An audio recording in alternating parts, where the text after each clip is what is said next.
नमस्कार दोस्तों। दोस्तों आज हम इस वीडियो में डिस्कस करने वाले हैं ज्ञान बिंदु बिहार दरोगा का प्रैक्टिस सेट नंबर 1 दोस्तों। ठीक है, अगर आप चैनल पर नए हैं प्लीज सब्सक्राइब कीजिएगा, वीडियो को पूरा देखिएगा। चलिए शुरू करते हैं आज का सबसे पहला सवाल। तो आज का सबसे पहला सवाल है दोस्तों कि संविधान की तीसरी अनुसूची में निम्नलिखित में किस अधिकारी के शपथ लेने के प्रारूप का वर्णन नहीं है दोस्तों। याद रखिएगा, सबसे पहला दोस्तों कि राज्य एवं संघ के मंत्री को शपथ लेने का वर्णन सही है दोस्तों। इनको शपथ लेने का वर्णन है सर्वोच्च एवं उच्च न्यायालय के न्यायाधीश, इनको है दोस्तों। भारत के नियंत्रक महालेखा परीक्षक, इनको भी शपथ लेने का वर्णन है। ऑप्शन नंबर डी हो जाएगा दोस्तों, राज्यपाल को शपथ लेने का वर्णन नहीं है। याद रखिएगा कि संविधान में के तीसरी अनुसूची में शपथ का प्रावधान दिया गया दोस्तों। किस क्या दिया गया है? शपथ का। याद रखिएगा सबसे पहला क्या है दोस्तों, स्टेट एवं उनके राज्य है दोस्तों। याद रखिएगा दूसरा में क्या है दोस्तों, तो दूसरे में याद रखिएगा वेतन और भत्ता है दोस्तों। याद रखिएगा वेतन और भत्ता है। दूसरी अनुसूची में क्या है? वेतन और भत्ते हैं। तीसरी अनुसूची में है शपथ। तो राज्यपाल को शपथ लेने का प्रावधान नहीं है दोस्तों, यानी कि ऑप्शन नंबर डी हो जाएगा 1 का। अगर हम लोग बात करते हैं दोस्तों कि नियंत्रक एवं महालेखा परीक्षक, याद रखिएगा कि नियंत्रक एवं महालेखा परीक्षक वर्तमान में कौन है दोस्तों? गिरीश चंद्र मुर्मू है। याद रखिएगा नियंत्रक एवं महालेखा परीक्षक का जो उल्लेख है अनुच्छेद 148 में, याद रखिएगा अनुच्छेद 148 में नियंत्रक एवं महालेखा परीक्षक का उल्लेख किया गया है दोस्तों। ठीक है, चलिए अगला सवाल देखते हैं। दूसरा नंबर सवाल दोस्तों आपके सामने, सेकंड नंबर सवाल आपके सामने है दोस्तों कि सिंधु घाटी सभ्यता के किस स्थल से सिंधु लिपि के 10 बड़े चिन्हों से निर्मित शिलालेख की प्राप्ति हुई है। याद किया कहां से प्राप्ति हुई है? तो ये धौलावीरा से प्राप्त हुई है। कहां से प्राप्त हुई? धौलावीरा। धौलावीरा कहां से है दोस्तों? तो धौलावीरा जो है गुजरात में स्थित है। याद रखिएगा धौलावीरा कहां स्थित है? गुजरात में। ठीक है दोस्तों। हड़प्पा दोस्तों कहां स्थित है? याद रखिएगा हड़प्पा जो है ये मांडुगो मिरी यानी कि पाकिस्तान के मांडुगो मिरी जिला में स्थित है दोस्तों। हड़प्पा हड़प्पा दोस्तों रावी नदी किनारे स्थित है। हड़प्पा का खोज किसने किया था? दयाराम साहनी ने 1921 में किया था। याद रखिएगा बनावली कहाँ से दोस्तों? बनावली जो दोस्तों हरियाणा में स्थित है। याद रखिएगा बनावली हरियाणा में स्थित है। अगर हम लोग बात करते हैं कि कालीबंगन कहाँ से दोस्तों? कालीबंगन राजस्थान में स्थित है। कालीबंगन से क्या प्राप्त हुआ है? तो चूड़ी का प्रमाण प्राप्त हुआ दोस्तों। कहाँ से? कालीबंगन से। ठीक है, याद रखिएगा। तो सिंधु घाटी सभ्यता के किस स्थल से? तो धौलावीरा के स्थल से सिंधु लिपि के 10 बड़े चिन्हों से निर्मित शिलालेख की प्राप्ति हुई है। ठीक है, याद रखिएगा। अगर हम लोग बात करते तो सिंधु घाटी सभ्यता दोस्तों ये सिंधु नदी किनारे से थे। कौन सी नदी? सिंधु नदी। सिंधु नदी जो लंबाई है दोस्तों याद रखिएगा ये 2880 किलोमीटर है। ठीक है, याद रखिएगा 2880 किलोमीटर है सिंधु नदी की लंबाई, आपको ध्यान देना है। अगला दोस्तों 3 नंबर सवाल कि मिथन नामक त्योहार भारत में किस जनजाति का प्रमुख त्योहार है दोस्तों? याद रखिएगा ये नागा जनजाति का प्रमुख त्योहार है। ठीक है, मिथन जो दोस्तों मिथन नामक त्योहार जो है भारत में किस जनजाति का प्रमुख त्योहार है? तो ये नागा जनजाति का प्रमुख त्योहार है। अगर बात करें दोस्तों कि भारत में सबसे बड़ी जनजाति कौन सी है दोस्तों? याद रखिए सबसे बड़ी जनजाति है भील जनजाति। सेकंड में दोस्तों सबसे 1 नंबर में आता है दोस्तों भील जनजाति।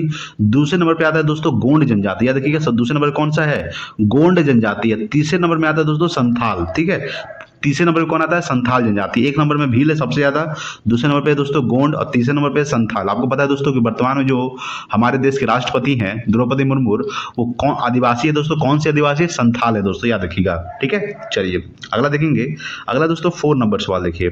4 नंबर सवाल आपके सामने है कि निम्नलिखित में से कौन सा एक युग्म सम्मिलित है दोस्तों? याद रखिएगा अगर हम लोग बात करते हैं कि संविधान का दूसरा भाग ये नागरिकता से संबंधित दोस्तों, ये सही है। ठीक है, अगर बात करेंगे संविधान का 10वां भाग शहर एवं छावनी संबंधित है, नहीं दोस्तों गलत है। संविधान का 15वां भाग आपात उपबंध, ये भी गलत है दोस्तों। संविधान का 20वां भाग निर्वाचन, ये गलत है दोस्तों। संविधान का दूसरा जो भाग दोस्तों ये नागरिकता से संबंधित है। याद रखिएगा अगर हम लोग बात करते हैं दोस्तों अनुच्छेद 5 से लेकर अनुच्छेद 11 तक, याद रखिएगा नागरिकता जो उल्लेख है दोस्तों अनुच्छेद 5 से लेकर अनुच्छेद 11 तक नागरिकता का उल्लेख किया गया है, भाग 2 में किया गया है। ठीक है, यानी कि 4 का ऑप्शन नंबर ए हो जाएगा। चलिए अगला देखते हैं 5 नंबर सवाल देखिए दोस्तों। 5 नंबर सवाल आपके सामने है कि दीवान ए मुस्त खराज नामक नए विभाग की स्थापना किस सुल्तान ने किया था दोस्तों? किसने किया था? तो ये अलाउद्दीन खिलजी ने किया था। याद रखिएगा कि दीवान ए मुस्त खराज नामक नए विभाग की जो स्थापना है किसने किया था? अलाउद्दीन खिलजी ने किया था दोस्तों। ठीक है, चलिए अगला सवाल देखेंगे दोस्तों। अगला सवाल आपके सामने है 6 नंबर सवाल आपके सामने है। 6 नंबर सवाल देखेंगे कि जनगणना 2011 के अनुसार निम्नलिखित में से कौन सा कथन सही है? सबसे पहला कथन है दोस्तों कि सर्वाधिक लिंगानुपात वाला राज्य केरल है एवं सर्वाधिक कम लिंगानुपात हरियाणा में पाया गया है, ये सही है दोस्तों। ठीक है, 6 वर्ष से कम शिशु आयु वर्ग में सर्वाधिक लिंगानुपात केरल में दर्ज की गई, जबकि सबसे कम हरियाणा राज्य में दर्ज किया गया। ये गलत है दोस्तों, यानी कि केवल ऑप्शन नंबर 1 क्या है दोस्तों, सही है। ठीक है, केवल 1 सही है। आइए ऑप्शन देखते हैं। तो उत्तर कोट की सहायता से आंसर दीजिए, तो केवल क्या हो जाएगा, 1 सही है दोस्तों। ठीक है, अगला दोस्तों 7 नंबर सवाल आपके सामने है। 7 नंबर सवाल देखेंगे कि किस संविधान संशोधन के माध्यम से यह व्यवस्था बनाई गई कि राष्ट्रपति द्वारा जारी अध्यादेश का न्यायिक पुनर्विलोकन नहीं होगा। ठीक है, आइए ऑप्शन देखते हैं। तो किस संविधान संशोधन के द्वारा, तो यहाँ पे देखेंगे, तो यहाँ पे ऑप्शन है दोस्तों कि 39वां संविधान संशोधन 1975 के द्वारा, 38वां संविधान संशोधन 1975 के द्वारा, यानी कि ऑप्शन नंबर बी हो जाएगा दोस्तों। क्या हो जाएगा, 38वां संविधान संशोधन 1975 के द्वारा, यानी कि 7 का ऑप्शन नंबर बी हो जाएगा। ठीक है, चलिए अगला देखते हैं। 8 नंबर सवाल देखिए। 8 नंबर सवाल है कि 5 मार्च 1931 को हुए गांधी इरविन समझौता, सबसे पहले समझिएगा, यहाँ से सवाल एग्जाम में पूछता है कि गांधी इरविन समझौता कब हुआ था। तो ये 5 मार्च 1931 को हुआ था, याद रखिएगा।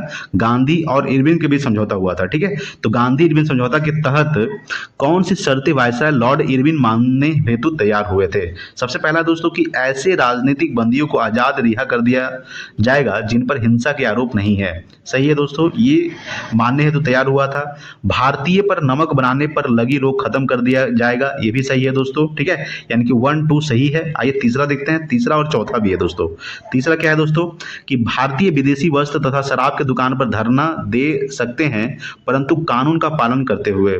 चौथा है कि जिन्होंने सरकारी नौकरी से त्यागपत्र दे दिया है उन्हें पुनः सरकार वापस लेने का प्रयत्न करेगा, यानी कि 3 भी 4 भी सही है, यानी कि उपयुक्त में सभी सही है दोस्तों। क्या हो जाएगा, सभी सही हो जाएगा। ठीक है, चलिए अगला देखते हैं। 9 नंबर सवाल देखिए दोस्तों। 9 नंबर सवाल आपके सामने है कि भारत में सर्वाधिक सड़क घनत्व कहाँ पाया जाता है दोस्तों। याद रखिएगा, बात करते हैं कि भारत में सर्वाधिक सड़क घनत्व पाया जाता है दिल्ली में। कहाँ पाया जाता है, दिल्ली क्या है दोस्तों, एक केंद्र शासित प्रदेश है। याद रखिएगा, वर्तमान में 28 राज्य है और 8 केंद्र शासित प्रदेश है। ठीक है, कितना राज्य है, 28 राज्य और 8 केंद्र शासित प्रदेश है दोस्तों। ठीक है, क्षेत्रफल की दृष्टि से सबसे बड़ा राज्य है दोस्तों गोवा। क्षेत्रफल की दृष्टि से सबसे छोटा राज्य है गोवा दोस्तों, और सबसे बड़ा राज्य है दोस्तों राजस्थान, क्षेत्रफल की दृष्टि से। ठीक है, याद रखिएगा, जनसंख्या की दृष्टि से सबसे बड़ा राज्य दोस्तों उत्तर प्रदेश, और सबसे छोटा राज्य कौन सा है दोस्तों, वो सिक्किम है। ठीक है, याद रखिएगा। अगला दोस्तों 10 नंबर सवाल कि काला घोड़ा महोत्सव कहाँ आयोजित किया जाता है। तो ये मुंबई में किया जाता है दोस्तों। याद रखिएगा कि काला घोड़ा महोत्सव जो है ये कहाँ आयोजित किया जाता है, मुंबई। ठीक है, चलिए अगला देखेंगे। 11 नंबर सवाल आपके सामने दोस्तों। 11 नंबर सवाल आपके सामने है। 11 नंबर सवाल देखेंगे। ठीक है, देखिए 11 नंबर सवाल क्या कह रहा है। 11 नंबर सवाल आपके सामने है कि भारत में सुशासन के समक्ष कौन सी समस्याएं हैं जिसके कारण प्रशासन नागरिक केंद्रित नहीं हो पाता है। सबसे पहले दोस्तों कि सिविल सेवकों की अभिवृत्ति मूलक समस्याएं, ये भी सही है। जवाबदेही का अभाव, ठीक है दोस्तों, ये सही है। लाल फीताशाही, ठीक है, ये भी सही है। नागरिकों को अपने अधिकार तथा कर्तव्य का सही ज्ञान का अभाव, ये भी सही है दोस्तों। यानी कि 1 2 3 4 सभी सही है। आइए यहाँ पे देखते हैं, तो उपयुक्त में सभी सही होगा दोस्तों। क्या होगा, ऑप्शन नंबर डी हो जाएगा, उपयुक्त में सभी सही। ठीक है, ऑप्शन नंबर डी हो जाएगा 11 का। अगला दोस्तों 12 नंबर सवाल कि निम्नलिखित में से कौन सा विद्वान लक्ष्मण सेन के दरबार में से संबंधित नहीं है। याद रखिएगा, बात करते हैं कि कौन सा विद्वान लक्ष्मण सेन के दरबार से संबंधित नहीं है। गीत गोविंद के लेखक जयदेव ये संबंधित है दोस्तों। ठीक है, लोकेश्वर शतक के रचिता वज्रदत्त ये संबंधित नहीं है दोस्तों, यानी कि ऑप्शन नंबर बी हो जाएगा। क्या पूछ रहा है, संबंधित नहीं है। ठीक है, यानी कि option number B. C D देखने की जरूरत नहीं दोस्तों, क्योंकि पवन दूत के लेखक दो ही संबंधित है। ब्राह्मण सर्वसय के रचिता अलाधियो ये संबंधित है दोस्तों। ठीक है, यानी कि ऑप्शन नंबर बी हो जाएगा, संबंधित नहीं है। चलिए अगला देखते हैं 13 नंबर सवाल। 13 नंबर सवाल आपके सामने है कि वर्तमान में भारत के किस राज्य में सर्वाधिक सूती वस्त्र मिल है दोस्तों। याद रखिएगा किस राज्य में है, तो ये दोस्तों तमिलनाडु में। याद रखिएगा कि वर्तमान में भारत के किस राज्य में, तो तमिलनाडु राज्य में सर्वाधिक सूती वस्त्र मिल है दोस्तों। ठीक है, अगला है 14 नंबर सवाल कि भारत के पहले नियंत्रक महालेखा परीक्षक कौन थे। वो तो वी नरहरि राव। याद रखिएगा, वी नरहरि राव थे दोस्तों, भारत के पहले नियंत्रक एवं महालेखा परीक्षक थे। वर्तमान में नियंत्रक महालेखा परीक्षक कौन है दोस्तों, गिरीश चंद्र मुर्मू है। याद रखिएगा, नियंत्रक महालेखा परीक्षक का जो उल्लेख है दोस्तों, ये आर्टिकल यानी कि अनुच्छेद 148 में, किसमें है, 148। ठीक है, याद रखिएगा। चलिए अगला देखते हैं 15 नंबर सवाल देखिएगा। 15 नंबर सवाल आपके सामने है कि जैन धर्म में धर्म के कितने लक्षण बताए गए हैं दोस्तों। याद रखिएगा 10 लक्षण बताए गए हैं। ठीक है, याद रखिएगा कि जैन धर्म में धर्म के कितने लक्षण बताए गए हैं, 10 लक्षण बताए गए। जैन धर्म का वास्तविक संस्थापक कौन है दोस्तों? तो महावीर स्वामी को जैन धर्म का वास्तविक संस्थापक माना जाता है, याद रखिएगा। जैन धर्म के प्रथम तीर्थंकर कौन थे? ऋषभदेव। जैन धर्म के 23वें तीर्थंकर कौन थे? पार्श्वनाथ, जिनको सांपों का देवता कहा जाता है। जैन धर्म के 24वें तीर्थंकर महावीर स्वामी थे, ठीक है। कौन थे? महावीर स्वामी का जन्म कब हुआ था? तो 540 ईसा पूर्व में हुआ था और 468 ईसा पूर्व में इनकी मृत्यु हो गई थी। कहाँ मृत्यु हुई थी? पावापुरी मृत्यु हुई थी। जन्म कहाँ हुआ था? 540 ईसा पूर्व में, तो वैशाली के कुंडम ग्राम में हुआ था, जो बिहार में पड़ता है दोस्तों, ठीक है, याद रखिएगा। अगला है 16 नंबर सवाल कि खेल क्रांति या ऑपरेशन फील्ड का तृतीय चरण की समाविधि क्या थी दोस्तों? ये 1985 1996 क्या है? 1985 1996 जो है ये खेत क्रांति या ऑपरेशन फील्ड का तृतीय चरण की समयावधि है, ठीक है। चलिए अगला देखेंगे 17 नंबर सवाल। देखिए 17 नंबर सवाल आपके सामने दोस्तों कि भारत के संविधान के 9वें भाग के अधीन पंचायती राज व्यवस्था किन राज्यों में लागू नहीं होती है? नागालैंड, मेघालय और मिजोरम, याद रखिएगा।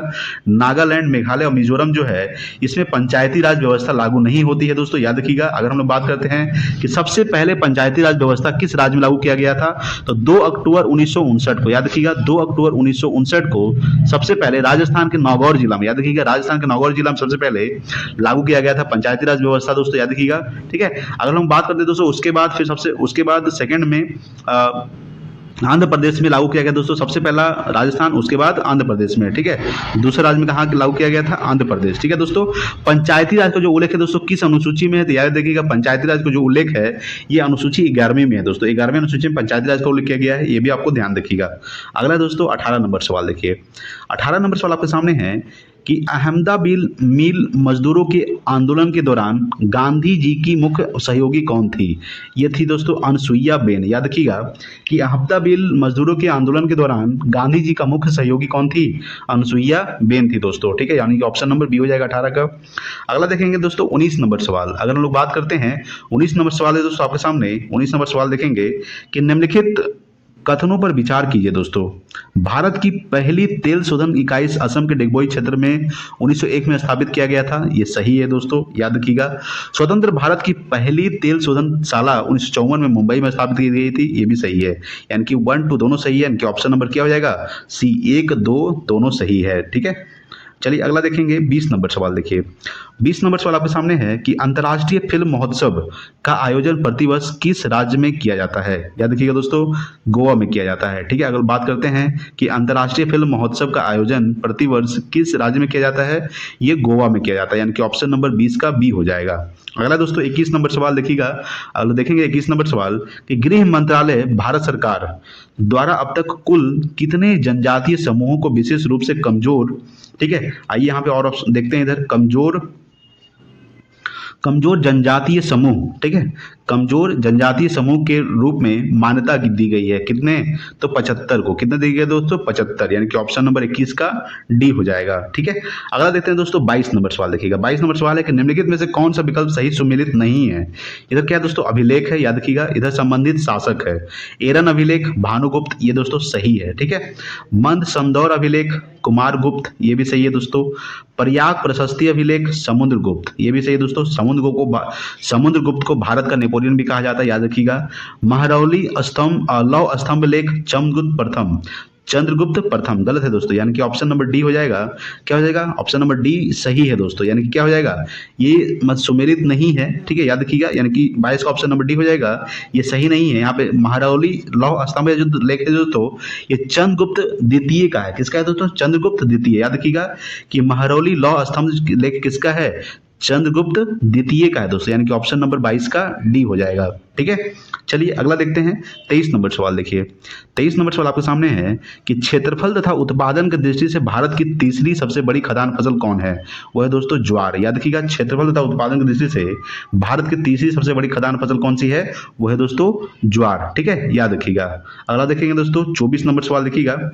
24 नंबर सवाल आपके सामने है कि निम्नलिखित कथनों पर विचार कीजिए। सबसे पहला कथन है कि राष्ट्रपति शासन तथा वित्तीय आपात की घोषणा राष्ट्रपति कभी भी वापस ले सकते हैं, इस हेतु संसद की अनुमोदन की आवश्यकता नहीं है। ये सही है दोस्तों, ठीक है, संसद की अनुमोदन की आवश्यकता नहीं है, बिल्कुल सही है। राष्ट्रीय आपात की घोषणा संसद द्वारा अनुमोदन होने के बाद ही राष्ट्रपति इसे वापस ले सकते हैं, ये भी सही है, यानी कि ऑप्शन नंबर सी हो जाएगा। 1 और 2 दोनों सही है दोस्तों। अगर बात करते हैं दोस्तों राष्ट्रपति शासन और वित्तीय आपातकाल, याद रखिएगा, देखिए राष्ट्रीय आपातकाल 352 है दोस्तों, याद रखिएगा। 3 आपातकाल है, राष्ट्रीय आपातकाल अनुच्छेद 352 में दोस्तों, याद रखिएगा अनुच्छेद 352 में क्या है, राष्ट्रीय आपातकाल। राष्ट्रपति शासन दोस्तों ये अनुच्छेद 356 में है। उसके बाद वित्तीय आपातकाल है दोस्तों, वित्तीय आपातकाल अनुच्छेद 360 में दोस्तों। ये 3 आपातकाल है, 352, 356, 360, तीनों को याद रखिएगा। 352 में क्या है दोस्तों, ये राष्ट्रीय आपातकाल है। राष्ट्रपति शासन है दोस्तों ये 356 में है, ठीक है, राष्ट्रपति शासन 356 में और वित्तीय आपातकाल 360 में है, ठीक है। चलिए अगला सवाल देखेंगे, 25 नंबर सवाल देखिए। 25 नंबर सवाल है कि मराठा कालीन प्रशासन में शाही खजाने की आमदनी व खर्चे की देखरेख करने वाले अधिकारी क्या कहलाते हैं दोस्तों, क्या कहलाते हैं, तो पोतनीस कहलाते हैं। क्या कहलाते हैं, पोतनीस। याद रखिएगा कि मराठा कालीन प्रशासन में शाही खजाने की आमदनी व खर्चे की देखरेख करने वाले अधिकारी क्या कहलाते हैं, पोतनीस कहलाते हैं, ठीक है। चलिए अगला देखेंगे, 26 नंबर सवाल देखिए। 26 नंबर सवाल आपके सामने है कि भारत के निम्नलिखित नगरों में कहां पर सर्वाधिक मानसूनी वर्षा होती है, ये कोलकाता में होती है। कहां होती है, कोलकाता, ठीक है। याद रखिएगा कि भारत के निम्नलिखित नगरों में से कहां पर, तो कोलकाता में सर्वाधिक मानसूनी वर्षा होती है, ठीक है। चलिए अगला देखेंगे, अगला दोस्तों आपके सामने 27 नंबर सवाल है, देखिएगा 27 नंबर सवाल आपके सामने है कि अनुच्छेद 352 के तहत अगर संसद राज्य सूची के विषय पर कानून बनाता है तो ऐसे कानून संघ के सभी राज्यों पर लागू होगा दोस्तों, ठीक है।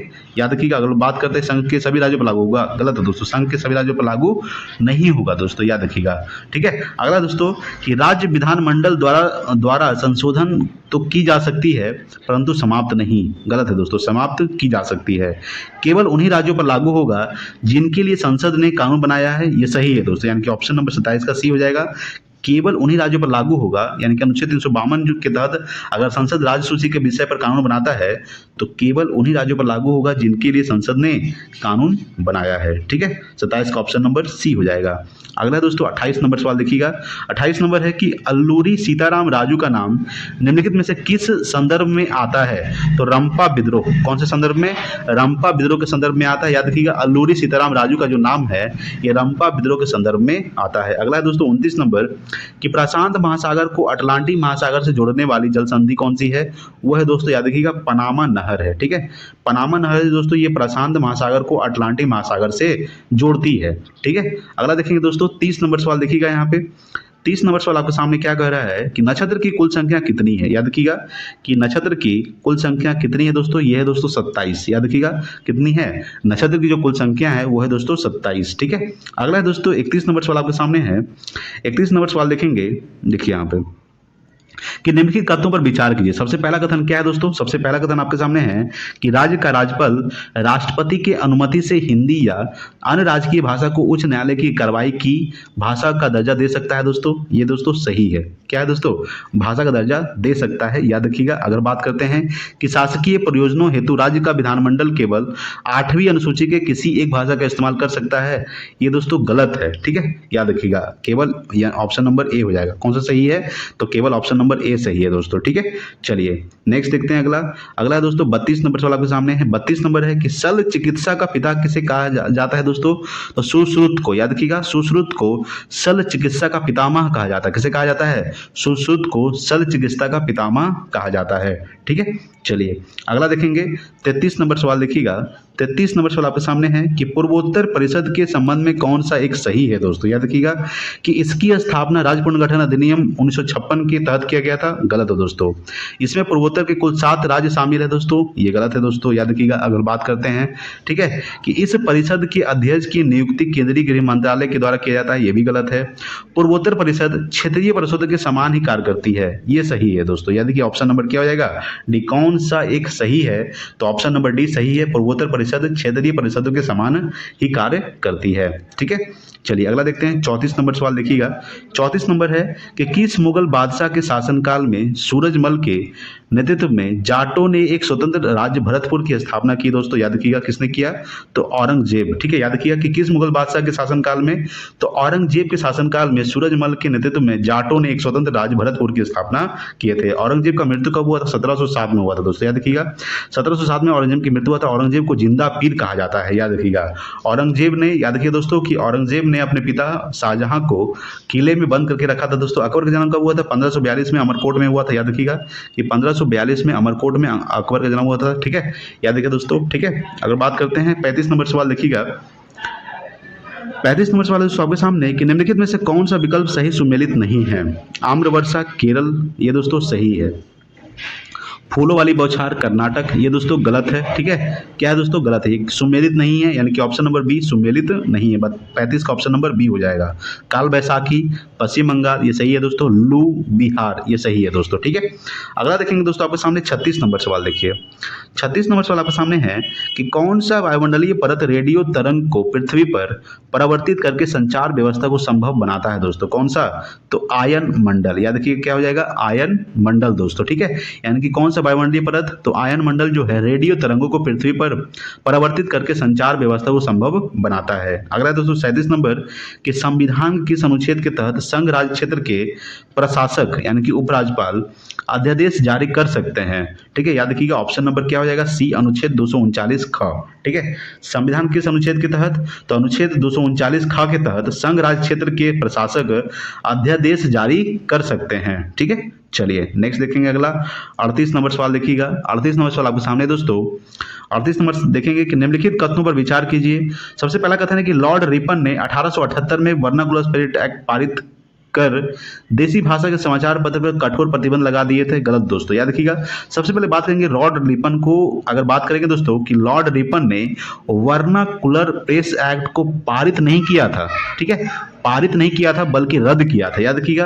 यानी कि ऑप्शन नंबर 1 क्या हो जाएगा, गलत हो जाएगा। ठीक है, अगर बात करेंगे कि 1882 में लॉर्ड लिटन ने वर्नाकुलर प्रेस एक्ट को रद्द नहीं किया था। दोस्तों याद रखिएगा कि लॉर्ड लिटन ने वर्नाकुलर प्रेस एक्ट को रद्द नहीं किया था बल्कि लॉर्ड लिटन ने वर्नाकुलर प्रेस एक्ट को लाया था। ठीक है, यानी कि यहाँ पे क्या हो जाएगा दोस्तों, लॉर्ड लिटन ने क्या लाया था, वर्नाकुलर प्रेस एक्ट को लाया था, लॉर्ड रिपन ने रद्द किया था। यहाँ पे दोनों क्या है दोस्तों, मिस्टेक है, यानी कि दोनों ऑप्शन 1 भी गलत है और 2 भी गलत है दोस्तों। ठीक है, चलिए अगला देखते हैं 38 का ऑप्शन नंबर क्या हो जाएगा, इसका देखते हैं। यहाँ पे देखिएगा कि कौन सा कथन सही नहीं है दोस्तों। ठीक है, कौन सा कथन सही नहीं है, याद रखिएगा कि ऑप्शन नंबर डी हो जाएगा। ना तो एक सही है और ना ही 2 सही है दोस्तों। ठीक है, याद रखिएगा।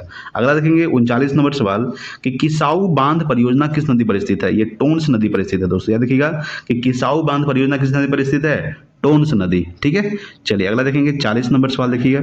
40 नंबर सवाल आपके सामने है कि भारतीय मुसलमान द्वारा मनाए जाने वाले किस त्योहार को मीठी ईद कहा जाता है, तो ईद उल फितर को कहा जाता है। याद रखिएगा ईद उल फितर को भारतीय मुसलमान द्वारा मनाए जाने वाले किस त्योहार को, तो ईद उल फितर को मीठी ईद कहा जाता है। ठीक है, चलिए अगला देखेंगे 41 नंबर सवाल देखिए।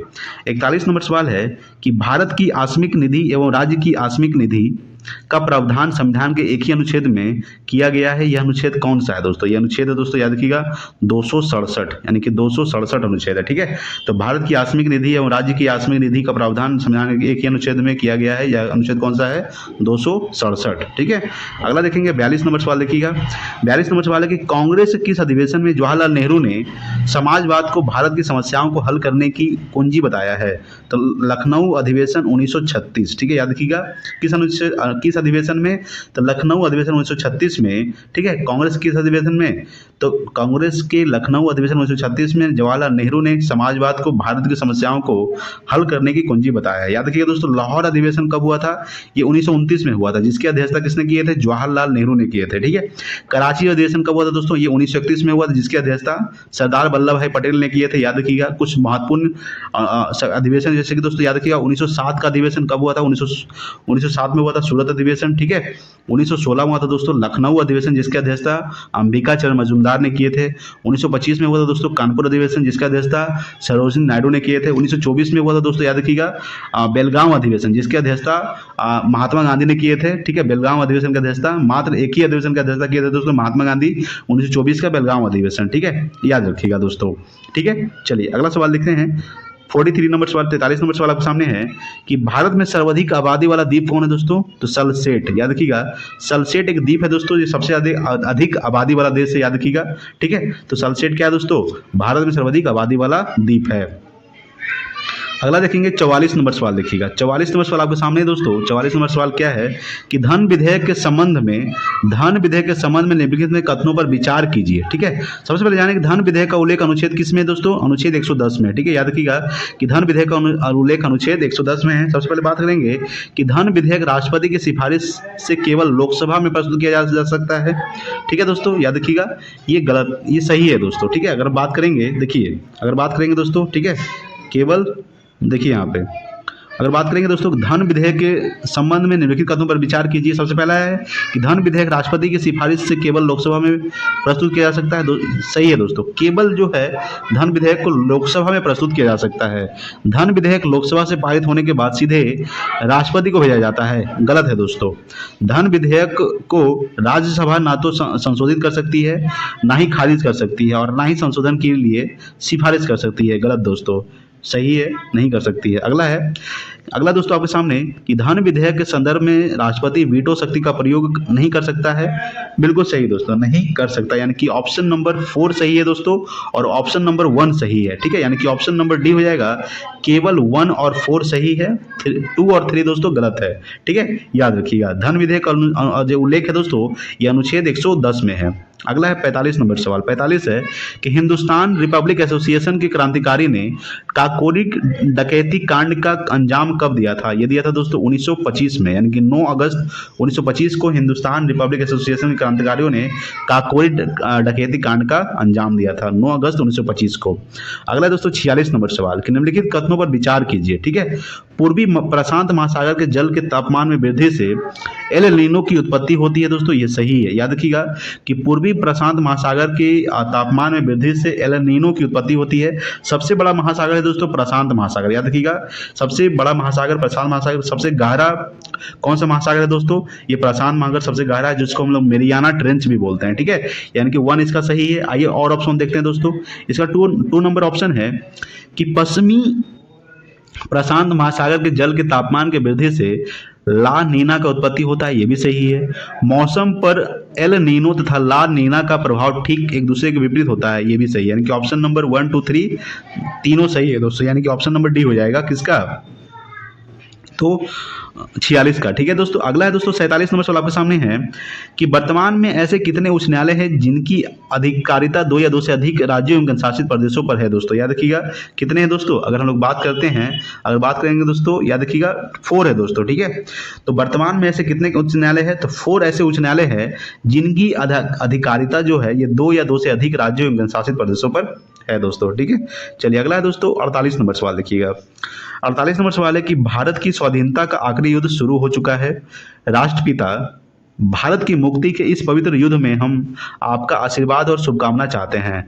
उपयुक्त उद्घोष 6 जुलाई 1944 में किसके द्वारा किया गया था? ये किया गया था दोस्तों सुभाष चंद्र बोस के द्वारा। किसके द्वारा? सुभाष चंद्र बोस के द्वारा दोस्तों, याद रखिएगा। ठीक है, अगर बात करते हैं दोस्तों, अगला है दोस्तों 49 नंबर सवाल।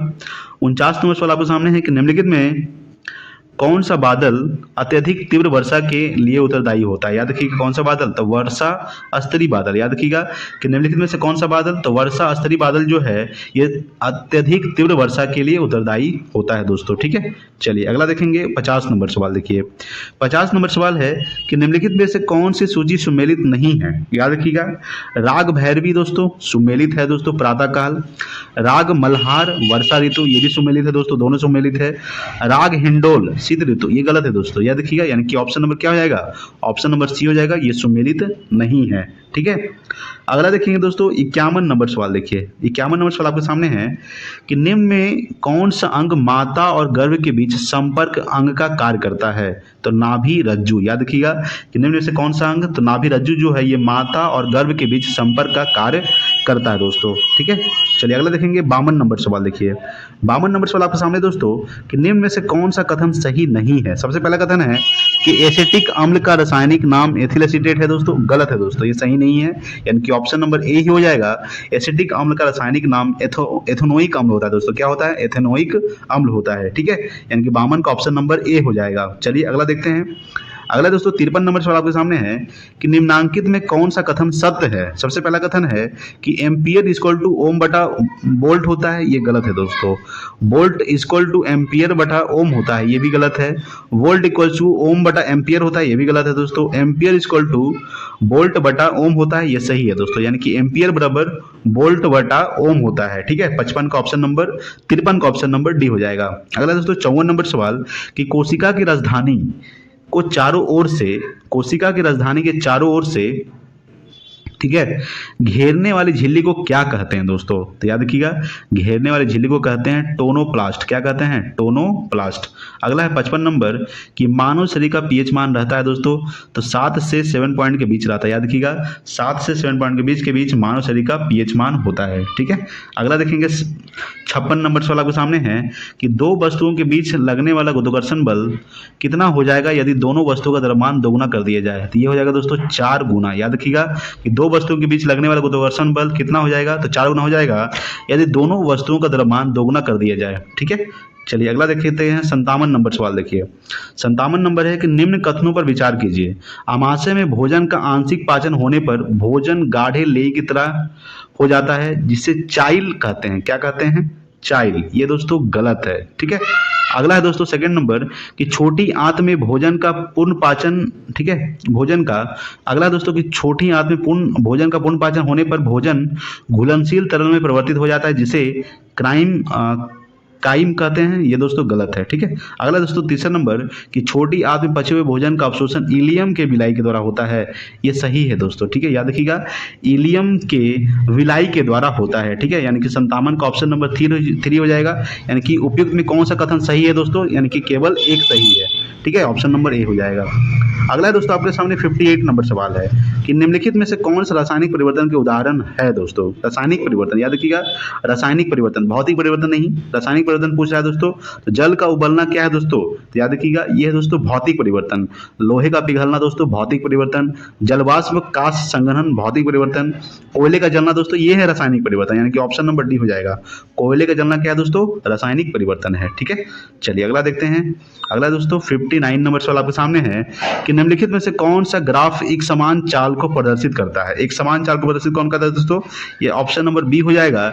ये वाला जो दोस्तों एक समान चाल को प्रदर्शित करता है। ठीक है, याद रखिएगा, ये एक समान चाल को क्या करता है? प्रदर्शित करता है, यानी कि ऑप्शन नंबर क्या हो जाएगा? बी हो जाएगा दोस्तों। याद रखिएगा, ऑप्शन नंबर बी हो जाएगा, जो एक समान चाल को प्रदर्शित करता है।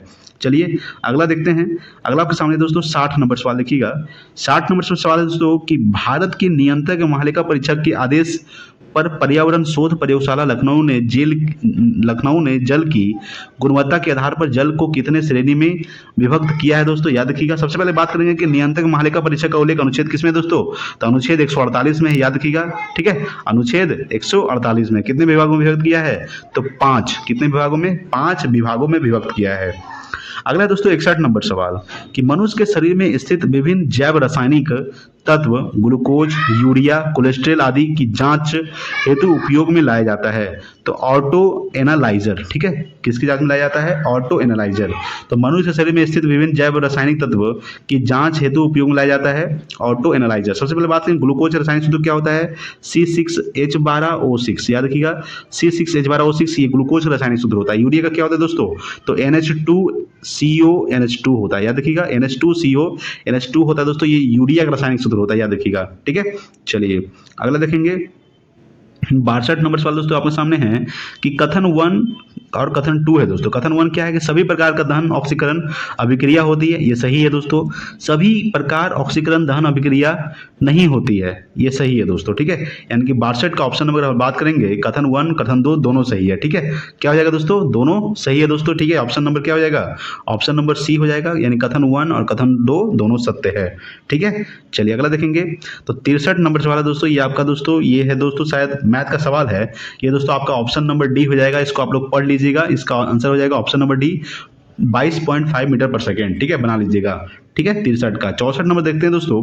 64 नंबर सवाल आपके सामने है कि उत्पादक उपभोक्ता के पारस्परिक संबंध के चलते उत्पादक की आबादी में उपभोक्ता की वृद्धि का क्या असर पड़ता है दोस्तों। याद रखिएगा, कमी आती है। क्या होती है? कमी आती है। यानी कि उत्पादक उपभोक्ता के पारस्परिक संबंध के चलते उत्पादक की आबादी में उपभोक्ता की वृद्धि का क्या असर पड़ता है? कमी आती है, ठीक है। चलिए अगला देखते हैं 65 नंबर सवाल। 65 नंबर है कि घूम कोहरा, जिसको इंग्लिश में क्या बोलते हैं? स्मॉग, क्या है दोस्तों? ये है कोहरा एवं धुआं का मिश्रण है। याद रखिएगा, कोहरा एवं धुआं का मिश्रण है कौन? घूम कोहरा, ठीक है। चलिए अगला देखते हैं। अगला दोस्तों आपके सामने 66 नंबर सवाल। 66 नंबर है कि इनमें किस विद्युत चुंबकीय तरंग स्पेक्ट्रम का सबसे लघु तरंग दैर्घ्य होता है दोस्तों? तो गामा किरण का। किसका होता है? गामा किरण, ठीक है। याद रखिएगा कि इनमें किस विद्युत चुंबकीय तरंग, तो गामा किरण स्पेक्ट्रम का सबसे लघु तरंग दैर्घ्य होता है। अगला दोस्तों 67 नंबर कि पौधा में गैसों के निष्कासन के लिए किस प्रक्रिया का उपयोग होता है दोस्तों? याद रखिएगा, विसरण का। किसका होता है? विसरण प्रक्रिया का उपयोग होता है, ठीक है। तो पौधों में गैसों के निष्कासन के लिए किस क्रिया का प्रयोग होता है? विसरण का प्रयोग होता है। अगला देखते हैं 68 नंबर सवाल कि सधूम नाइट्रिक अम्ल, फ्यूमिंग नाइट्रिक एसिड में नाइट्रिक अम्ल की लगभग प्रतिशतता कितनी होती है दोस्तों? ये होती है, याद रखिएगा, 98% होता है। कितना होता है? 98%। अगला दोस्तों 69 नंबर सवाल है कि कभी कभी अधिक आयु के कुछ व्यक्तियों के नेत्र, कभी कभी अधिक आयु के कुछ व्यक्तियों के नेत्र, ठीक है, आइए देखते हैं यहाँ पे नेत्र लेंस दुधिया तथा धुंधला हो जाता है। इस स्थिति को क्या कहते हैं? इस स्थिति को मोतियाबिंद कहते हैं। क्या कहते हैं? मोतियाबिंद, ठीक है। निकट दृष्टि दोष के लिए, ठीक है दोस्तों, किस लेंस का इस्तेमाल किया जाता है? अवतल लेंस का। और दूर दृष्टि दोष के लिए उत्तल लेंस का इस्तेमाल किया जाता है दोस्तों। ये भी थोड़ा सा आप लोग ध्यान रखिएगा, ठीक है। अगला देखते हैं दोस्तों 70 नंबर सवाल। 70 नंबर सवाल है कि अग्नि 5 मिसाइल के विषय में निम्नलिखित तथ्यों पर कौन से सही नहीं है, ठीक है। और बात करते हैं दोस्तों कि इसे कहीं से भी प्रक्षेपित किया जा सकता है दोस्तों। याद रखिएगा, ये क्या दोस्तों? ये सही है, ठीक है। इसकी प्रक्षेपण श्रेणी 5000 किलोमीटर तक है दोस्तों, ये भी सही है।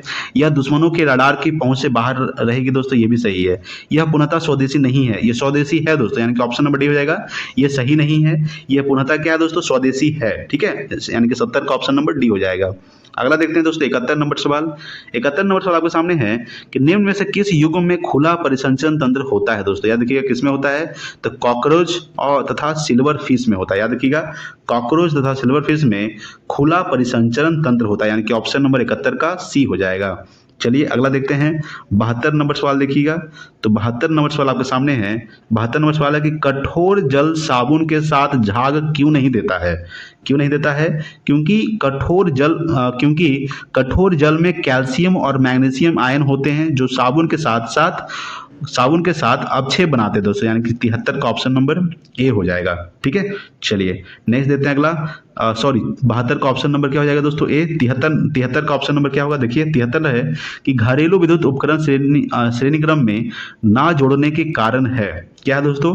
तो स्विच बंद करने पर कभी उपकरण बंद हो जाएगा, ठीक है। स्विच बंद करने पर सभी उपकरण बंद हो जाएगा दोस्तों। अगर हम लोग बात करते हैं कि स्विच बंद करने पर सभी उपकरण बंद हो जाएगा, ठीक है, ये क्या है दोस्तों? ये सही है, ठीक है। बिजली की खपत अधिक करते हैं, ये गलत है दोस्तों। पावर क्षमता बहुत अधिक होती है, ये भी गलत है। उच्च धारा के कारण उपकरण की क्षति होती है, ये भी गलत है दोस्तों। यानी कि ऑप्शन नंबर केवल एक सही है। क्या है दोस्तों? केवल एक सही है दोस्तों, ठीक है। चलिए अगला देखते हैं 74 नंबर सवाल देखिएगा यहाँ पे। 74 नंबर सवाल आपके सामने है कि कथन 1 डीएनए को आनुवांशिक इकाई कहा जाता है दोस्तों। याद रखिएगा। कथन 2 है कि जीन को आनुवांशिक पदार्थ कहा जाता है, ठीक है। याद रखिएगा क्या कहा जाता है? डीएनए को आनुवांशिक इकाई कहा जाता है और डीएनए को, ठीक है, जीन को आनुवांशिक पदार्थ कहा जाता है। यानी कथन 1 तथा कथन 2 क्या दोस्तों? ये दोनों असत्य हैं, ठीक है। याद रखिए कथन 2 और कथन 1 जो दोनों क्या है दोस्तों? ये दोनों कथन असत्य हैं, ठीक है। डीएनए को आनुवांशिक इकाई नहीं कहा जाता, यानी कि ऑप्शन नंबर 1 भी गलत है, ठीक है। जीन को आनुवांशिक पदार्थ कहा जाता है, ये भी गलत है दोस्तों। यानी कि कथन 1 कथन 2 दोनों क्या है? असत्य है। अगला देखते हैं 75 नंबर सवाल देखिएगा। 75 नंबर है कि निम्न में से कौन सा तत्वों के आयन विभव को सही क्रम में दर्शाता है? यानी कि ऑप्शन नंबर ए हो जाएगा लिथियम, ठीक है, बोरॉन, बेरियम, कार्बन, नाइट्रोजन, यानी कि ऑप्शन नंबर ए हो जाएगा 73 का। अगला दोस्तों 74 नंबर सवाल है कि एक विद्युत हीटर पर उसकी शक्ति 1500 वाट अंकित है। इस हीटर का 10 घंटा उपयोग करने पर कितने यूनिट विद्युत ऊर्जा खपत होगी? यानी 76 का ऑप्शन नंबर देखते हैं दोस्तों, कितना होगा? ये होगा दोस्तों 25 यूनिट। याद रखिएगा कितना होगा? 25 यूनिट। नहीं दोस्तों, याद रखिएगा दोस्तों, अगर बात करते हैं 25 यूनिट नहीं होगा, ये इसका ऑप्शन नंबर सी हो जाएगा, 15 यूनिट होगा। ठीक है। अगला दोस्तों 77 नंबर सवाल है कि निम्न में से किस जीव में मुख्य रूप से बीजाणु जनन द्वारा अलैंगिक जनन होता है? दोस्तों किस में होता है? तो ये कवक में होता है। याद रखिएगा किस निम्न में से किस जीव में? तो कवक में मुख्य रूप से बीजाणु जनन द्वारा अलैंगिक जनन होता है। ठीक है, याद रखिएगा। अगला देखते हैं दोस्तों 78 नंबर सवाल आपके सामने है कि एक वैनिल का उपयोग होता है, याद रखिएगा, अवसाद मिटाने में। ठीक है, याद रखिएगा दोस्तों कि इक्वैनिल का जो उपयोग होता है ये अवसाद मिटाने में होता है। अगला है 79 नंबर कि 30 न्यूटन का बल 6 केजी द्रव्यमान की वस्तु पर 2 सेकंड तक कार्य करता है, तो वस्तु का त्वरण क्या होगा? दोस्तों याद रखिएगा वस्तु का त्वरण क्या होगा? याद रखिएगा दोस्तों ये 5 मीटर पर सेकंड स्क्वायर होगा। क्या होगा? 5 मीटर पर सेकंड स्क्वायर। ठीक है। अगला देखते हैं 80 नंबर सवाल आपके सामने है। 80 नंबर है कि निम्न में से किस कृत्रिम स्वीटनिंग एजेंट में सर्वाधिक मिठास होती है? किसमें होती है दोस्तों? याद रखिएगा तो एलिटेम में होती है। किसमें होती है? एलिटेम। ठीक है, तो किस कृत्रिम स्वीटनिंग एजेंट में? तो एलिटेम स्वीटनिंग एजेंट में सर्वाधिक मिठास होती है। ठीक है। अगला 81 नंबर है कि वर्तमान में अंतर्राष्ट्रीय हॉकी महासंघ के अध्यक्ष कौन है? दोस्तों याद रखिएगा यह है दोस्तों, याद रखिएगा कि सैफ अहमद। ठीक है, सैफ अहमद जो है ये वर्तमान में क्या है? अंतर्राष्ट्रीय हॉकी महासंघ के अध्यक्ष है। याद रखिएगा अंतर्राष्ट्रीय हॉकी महासंघ के अध्यक्ष कौन है? सैफ अहमद। ठीक है, चलिए अगला देखते हैं 82 नंबर सवाल आपके सामने है। 82 नंबर है कि मैग्नीज के उत्पाद में किस राज्य का स्थान प्रथम है? दोस्तों याद रखिएगा तो मध्य प्रदेश का। ठीक है, मैग्नीज के उत्पाद में किस राज्य का स्थान प्रथम है? मध्य प्रदेश। अगला 83 नंबर कि किस राज्य के जलगांव केला को जीआई टैग दिया गया है? दोस्तों याद रखिएगा किस राज्य के? तो याद रखिएगा दोस्तों महाराष्ट्र राज्य के। ठीक है, महाराष्ट्र राज्य के जलगांव केला को जीआई टैग दिया गया है। अगला देखेंगे 84 नंबर सवाल देखिएगा। 84 नंबर सवाल है कि किस पूर्व भारतीय क्रिकेटर को नेपाल क्रिकेट टीम का मुख्य कोच नियुक्त किया गया? दोस्तों याद रखिएगा तो मनोज प्रभाकर को। किसको नियुक्त किया गया है? मनोज प्रभाकर को नेपाल क्रिकेट टीम का मुख्य कोच नियुक्त किया गया है। अगला है दोस्तों 85 नंबर कि किस देश के वैज्ञानिकों ने दुनिया का पहला कृत्रिम भ्रूण तैयार किया? दोस्तों तो इजराइल के वैज्ञानिकों ने। याद रखिएगा इजराइल के वैज्ञानिकों ने दुनिया का पहला कृत्रिम भ्रूण तैयार किया। इजराइल की राजधानी क्या है दोस्तों? जेरूसलम है। याद रखिएगा। ठीक है, अगला देखेंगे 86 नंबर सवाल आपके सामने है कि मिस इंडिया यूएसए 2022 का किताब किसने जीता है? दोस्तों याद रखिएगा जीता है दोस्तों, याद रखिएगा आर्या बाल पेकर। ठीक है, आर्या बाल पेकर जो है ये मिस इंडिया यूएसए 2022 का किताब जीता है, आर्या बाल पेकर। अगला 87 नंबर कि किस देश ने अपना पहला चंद्रमा मिशन दानुरी को लॉन्च किया है? ये किया है दोस्तों दक्षिण कोरिया। किसने किया है? दक्षिण कोरिया ने अपना पहला चंद्रमा मिशन जो है दानुरी को लॉन्च किया। दक्षिण कोरिया राजधानी क्या है दोस्तों? सियोल। उत्तरी कोरिया राजधानी दोस्तों प्योंगयांग। याद रखिएगा ईरान की राजधानी तेहरान, जापान की राजधानी टोक्यो। ठीक है, चलिए याद रखिएगा। अगला है दोस्तों 88 नंबर सवाल आपके सामने है कि भारत सरकार ने किस देश को हराकर सैफ अंडर 20 फुटबॉल चैंपियनशिप जीता है? दोस्तों तो बांग्लादेश को हराकर। याद रखिएगा कि भारत ने बांग्लादेश को हराकर सैफ अंडर 20 फुटबॉल चैंपियनशिप जीता है। ठीक है, चलिए अगला देखेंगे 89 नंबर सवाल देखिएगा यहाँ पे। 89 नंबर सवाल दोस्तों आपके सामने कि किस राज्य के द्वारा, ठीक है याद रखिएगा कि किस राज्य के द्वारा गाय गोद लेने के लिए पुण्य कोटि दत्तू योजना को शुरू किया गया है? किस राज्य के द्वारा? तो कर्नाटक के द्वारा। याद रखिएगा कि कर्नाटक राज्य के द्वारा गाय गोद लेने के लिए पुण्य कोटि दत्तू योजना को शुरू किया गया है। अगला है 90 नंबर सवाल है कि पुस्तक विल पावर के लेखक कौन है? दोस्तों ये है दोस्तों याद रखिएगा सोजर्ड मारिन। ठीक है, सोजर्ड जो मारिन है ये पुस्तक विल पावर के लेखक हैं। ठीक है, चलिए अगला देखेंगे 91 नंबर सवाल आपके सामने है। 91 नंबर है कि हाल ही में महिला हॉकी एशिया कप टूर्नामेंट 2022 में भारत ने किस देश को हराकर कांस्य पदक जीता है? दोस्तों ये चीन को हराकर कांस्य पदक जीता। याद रखिएगा कि हाल ही में महिला हॉकी एशिया कप टूर्नामेंट 2022 में भारत ने किस देश को हराकर? तो चीन को हराकर कांस्य पदक जीता है। अगला है 92 नंबर कि 24वां शीतकालीन ओलंपिक 2022 में भारत की ओर से भाग लेने वाले एकमात्र खिलाड़ी कौन है दोस्तों? तो मोहम्मद आरिफ खान। कौन है? मोहम्मद आरिफ खान, यानी कि ऑप्शन नंबर 92 का बी हो जाएगा। अगला दोस्तों 93 नंबर सवाल आपके सामने है कि 67वां फिल्म फेयर पुरस्कार 2022 में सर्वश्रेष्ठ अभिनेता का पुरस्कार किसे दिया गया है? यह दिया गया है रणवीर सिंह को। याद रखिएगा, 67वां फिल्म फेयर पुरस्कार 2022 में सर्वश्रेष्ठ अभिनेता का पुरस्कार रणवीर सिंह को दिया गया है। अगला 94 नंबर कि चिकित्सा के क्षेत्र में नोबेल पुरस्कार 2021 से किसे सम्मानित किया गया है? ये किया गया है अदेम पटा माउटियम। किसे दिया गया है दोस्तों? आदिम पटा माउटियम को दिया गया है। ठीक है, चलिए अगला देखेंगे। 95 नंबर सवाल आपके सामने है कि शहरी क्षेत्रों में सामुदायिक वन संसाधन अधिकारों को मान्यता देने वाला पहला राज्य कौन है दोस्तों? ये है दोस्तों, याद रखिएगा, ये है छत्तीसगढ़। ठीक है, याद रखिएगा कि शहरी क्षेत्रों में सामुदायिक वन संसाधन अधिकारों को मान्यता देने वाला पहला राज्य है छत्तीसगढ़। अगला 96 नंबर कि किस अंतर्राष्ट्रीय एजेंसी ने विश्व के पहले विकलांग अंतरिक्ष यात्री को नियुक्त करने की घोषणा की है? यह क्या है दोस्तों? ESA। किसने किया है? ऑप्शन नंबर सी हो जाएगा, ESA। ठीक है, चलिए सबसे पहले बात करेंगे दोस्तों। अगला है 97 नंबर सवाल है कि भ्रष्टाचार धारणा सूचकांक 2021 के अनुसार भारत का स्थान क्या है दोस्तों? तो 85वां है। याद रखिएगा कि भ्रष्टाचार धारणा सूचकांक 2021 के अनुसार भारत का जो स्थान है ये 85वां है। अगला 98 नंबर सवाल है कि भारत में कोविड टीकाकरण अभियान की शुरुआत कब की गई थी दोस्तों? ये किया गया था, याद रखिएगा, 16 जनवरी 2021 को किया गया था। याद रखिएगा 16 जनवरी 2021 को भारत में कोविड टीकाकरण अभियान की शुरुआत की गई थी। अगला दोस्तों 99 नंबर सवाल आपके सामने है कि 5वां क्वाड सम्मेलन 2023 का आयोजन कहाँ किया गया जाएगा दोस्तों? ये किया जाएगा, याद रखिएगा, ये किया जाएगा ऑस्ट्रेलिया में। ठीक है, याद रखिएगा कि 5वां क्वाड सम्मेलन 2023 का जो आयोजन कहाँ किया जाएगा? ये ऑस्ट्रेलिया में किया जाएगा। ऑस्ट्रेलिया क्या है दोस्तों? कैनबरा। याद रखिएगा। 100वां नंबर सवाल है और जो आज का लास्ट सवाल है दोस्तों कि भारत का पहला टीबी मुक्त केंद्र शासित प्रदेश कौन बना है? ये लक्षद्वीप बना है दोस्तों। याद रखिएगा कि भारत का पहला टीबी मुक्त केंद्र शासित प्रदेश कौन बना है? लक्षद्वीप। लक्षद्वीप की राजधानी क्या है दोस्तों? कावारती। याद रखिएगा। अंडमान निकोबार की राजधानी क्या है दोस्तों? Port Blair. ठीक है, पुदुचेरी राजधानी क्या है दोस्तों? पुदुचेरी। दिल्ली राजधानी क्या है दोस्तों? नई दिल्ली। ठीक है, वर्तमान में केंद्र शासित प्रदेश कितने हैं दोस्तों? तो 28 राज्य है और 8 केंद्र शासित प्रदेश है दोस्तों। ठीक है दोस्तों, वीडियो अच्छा लगा, अगर वीडियो अच्छा लगा प्लीज लाइक कीजिएगा, शेयर कीजिए अपने दोस्तों के पास। अगर आप चैनल पर नए प्लीज सब्सक्राइब कीजिएगा। Thanks for watching. जय हिंद, वंदे मातरम।